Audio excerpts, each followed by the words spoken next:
গৰমত কি ৰ'দ যাই আছোঁ দাদাহঁতৰ ঘৰত। আজি আকৌ বস্তু এটা আনিলা, কি গেলা গৰম ৰ'দ বাপৰে বাপ।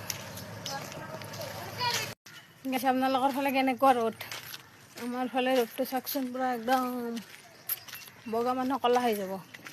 যিহেতু সেইকাৰণে ছাতি লৈ আহিছোঁ, ক'লা খাব নোৱাৰা, বগাই হৈ থাকিব লাগিব সেনেকৈ। আপুনি চাওকচোন কি ধুনীয়া পৰিৱেশ পথাৰৰ মাজত,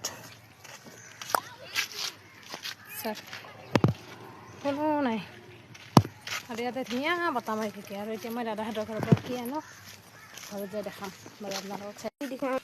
এই গেলা গৰমত পথাৰত ঘূৰিব আহিছে।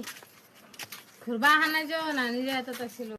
যিহেতু গেলা গৰম, এই ৰ'দতো মানে পথাৰৰ মাজত মানে দাদাহঁতৰ ঘৰত অলপ বস্তু আছিল, সেয়েহে বস্তুখিনি নিব আহিলোঁ। আহি আৰু ইমান ধুনীয়া বতাহ দি আছে, সেয়েহে বতাহ দি থকাৰ কাৰণে দেখিছানে, ল'ৰাই ছাতিটো লৈ গ'ল। মই ঘৰত নাই যে, সেইকাৰণে ল'ৰাই পূৰা মোক বিচাৰি বিচাৰি আহি দাদাহঁতৰ ঘৰ পাইছে। আৰু এতিয়া এই ৰ'দত মোক যাব দি আছে, আম্মা বোলে ক'লা হ'লেও হ, মই ক'লা হ'ব নালাগে। সেয়া চাওক, ছাতি লৈ কেনে মোৰ পৰা হাতৰ পৰা ছাতি লৈ গুচি গ'ল। আৰু ভিডিঅ'বিলাক চাব আৰু বেয়া কমেণ্ট নকৰিব, মানে মাজে মাজে বেয়া কমেণ্ট আহি আছে।